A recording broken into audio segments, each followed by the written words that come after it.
Assalamualaikum warahmatullahi wabarakatuh. Perkenalkan, nama saya Nurmayanti dengan NIM 2102085010004 dari kelas PKK 04, Prodi Pendidikan Kesejahteraan Keluarga Fakultas Teknik Universitas Negeri Makassar. Baik, saya akan menjelaskan mengenai materi pidato.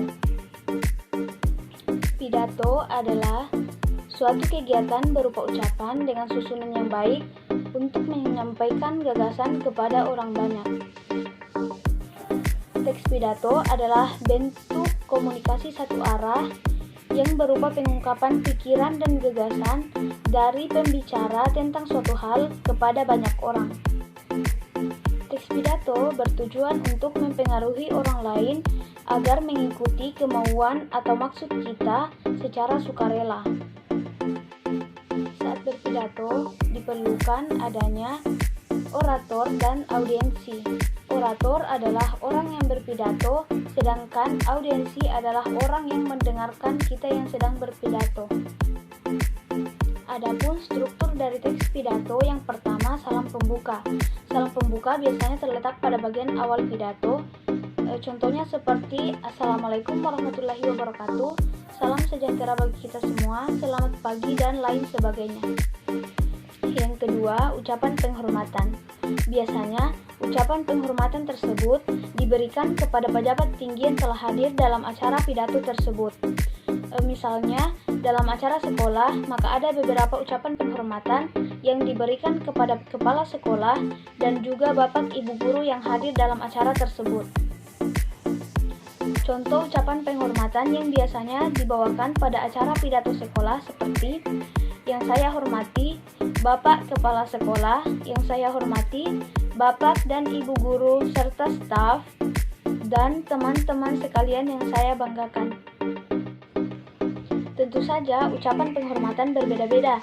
Semakin banyak pejabat atau petinggi yang datang, maka akan semakin banyak pula ucapan penghormatan yang akan diberikan. Tetapi, ucapan penghormatan harus diperhatikan, yaitu ucapan penghormatan dimulai dari pangkat yang lebih tinggi terlebih dahulu. Yang ketiga, ucapan syukur.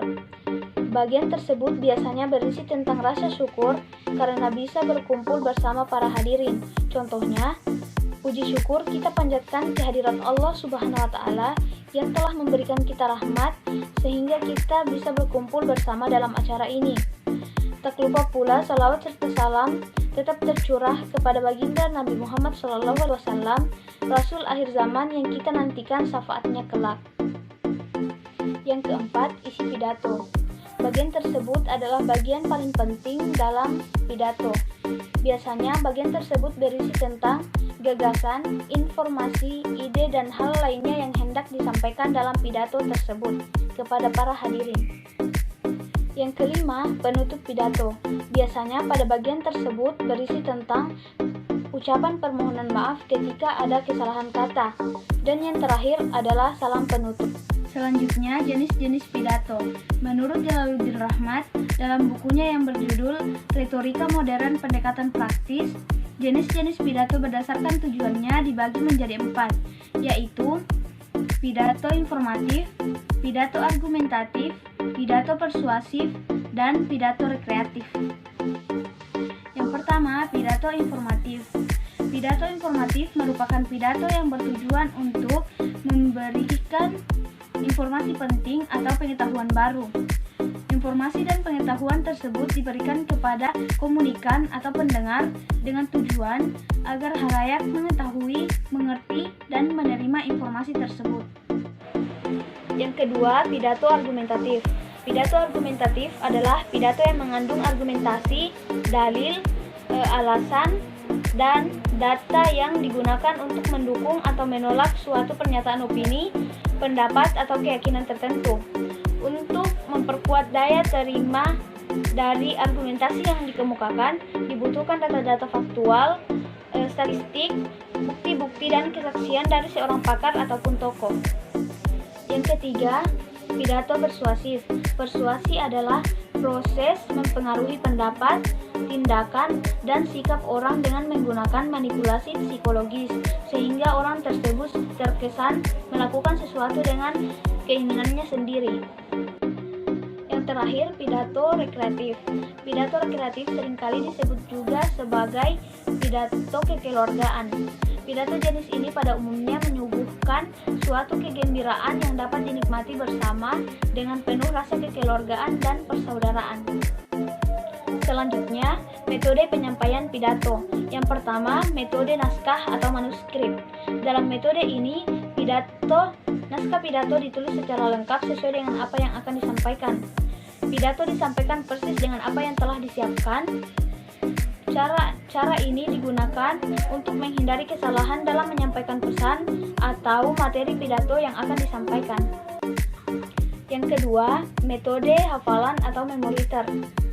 Metode ini merupakan lanjutan dari metode membaca naskah. Akan tetapi, pada metode ini, naskah yang sudah disiapkan tidak dibaca tetapi dihafalkan dahulu, kemudian diucapkan dalam kesempatan berpidato. Yang ketiga, metode spontanitas atau impromptu. Metode spontanitas berbeda dengan kedua metode sebelumnya.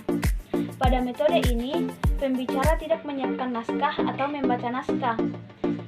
Pembicara hanya memikirkan masalah apa yang akan dikemukakan. Pidatonya benar-benar tidak dipersiapkan karena pembicara ditunjuk secara mendadak untuk menyampaikan pesan atau pidato di depan umum. Yang keempat, metode menjabarkan kerangka atau extemporer. Dalam metode ini, pembicara akan lebih luwes dalam menyampaikan gagasannya. Komunikator atau pembicara dapat mempersiapkan bahannya dengan baik dalam bentuk kerangka pidato. Dalam metode ini, pembicara menentukan pokok-pokok isi pidato, kemudian menyusunnya dalam bentuk kerangka pidato. Selanjutnya, ciri-ciri berpidato. Setelah mengetahui pengertian, jenis, metode, dan tujuan dalam berpidato, selanjutnya perlu dipahami juga ciri-ciri dalam berpidato agar tidak salah dalam menyampaikannya di depan publik. Adapun ciri-ciri dalam berpidato yaitu memiliki tujuan yang jelas, isinya mengandung kebenaran, cara penyampaiannya sesuai dengan para pendengar, menciptakan suasana efektif dengan para pendengar, penyampaiannya jelas dan juga menarik, menggunakan intonasi, artikulasi, dan volume yang jelas. Artikulasi merupakan bagaimana cara melafalkan bunyi bahasa. Sekian dan terima kasih. Assalamualaikum warahmatullahi wabarakatuh.